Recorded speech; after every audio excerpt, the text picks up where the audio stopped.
নমস্কার বন্ধুরা, আজকে আমি করব মটনের চর্বি দিয়ে ঘুগনি। চলো কিভাবে করতে হয়।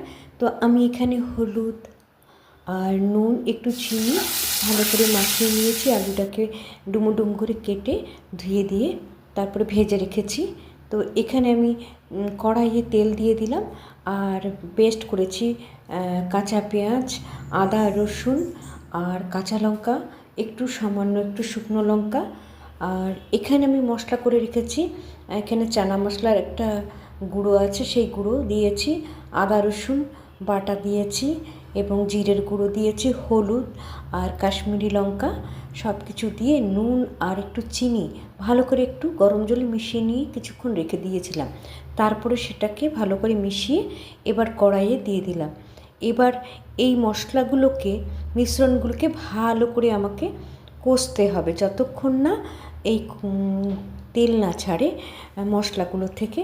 তো ভালো করে আমি নেড়ে দিচ্ছি সুন্দর করে, যতক্ষণ না এই মশলা থেকে তেল ছাড়ে আর একটু ভাজা ভাজা যাতে গন্ধ বেরোয়। তো এর মধ্যে আমি দিয়ে দেবো ভাজা করা সেই আলুগুলো।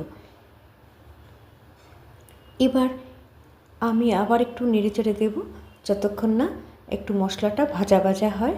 তো আমি ভেজে নিচ্ছি, ভালো করে কষে নিচ্ছি। তো এর মধ্যে দেবো সেদ্ধ করা মটর। তো মটরটা আমি প্রেশার কুকারে আলাদা করে সেদ্ধ করে রেখেছিলাম। এবার একটু ভাজা ভাজা হয়ে গেলে এর মধ্যে আমি মটর দিয়ে দেবো। আমার প্রায় ভাজা হয়ে গেছে, দেখো তেলটাও হালকা হালকা বেরোচ্ছে আর শুকনো শুকনো হয়ে গেছে। তো কড়াই থেকে তেল ছাড়ছে। তো এর মধ্যে আমি দিয়ে দেবো মটর সেদ্ধ করে রেখেছিলাম, একটু নুন দিয়ে সেটা আমি দিয়ে দিলাম। এবার ভালো করে নাড়াচাড়া দিয়ে নেব যতক্ষণ না আর এই মটরটা ভালো করে ফুটে যায়।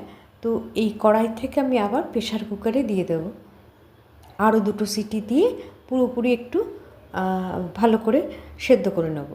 তো আমি প্রেশার কুকারে আবার দিয়ে দিয়েছি, দিয়ে আমি ভালো করে দুটো সিটি দিয়ে দিব যাতে আলুটাও সেদ্ধ হয়ে যায় ভালো করে আর চর্বিটাও গলে যায়। এর মধ্যে আমি মটনের চর্বি দিয়েছি, ব্যাস কমপ্লিট আমার ঘুগনি।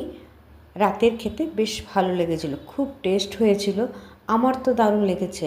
আর তোমরা ওইভাবে ট্রাই করতে পারো আর বলো তো কমেন্টে কেমন লেগেছে। ভালো লাগলে কমেন্ট করো, শেয়ার করো, একটা লাইক দিয়ে দিও। ভালো থেকো, সুস্থ থেকো।